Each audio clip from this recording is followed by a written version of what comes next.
আসসালামু আলাইকুম। হ্যালো বন্ধুরা, তোমরা সবাই কেমন আছো?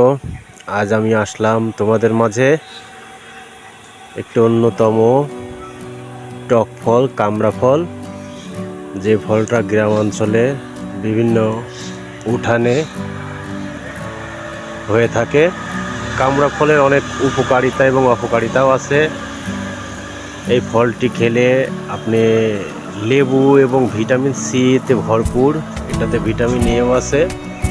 এর অপকারিতা, যাদের কিডনির সমস্যা তারা কামড়া খেলে তাদের সমস্যা হয়, তাই কামড়া কম করে খাবেন। যাদের কিডনির সমস্যা নেই তারা কামড়া খেতে পারেন। এটা একটি ভিটামিন সি এবং সুস্বাদু ফল। দেখুন কামড়া গাছটি।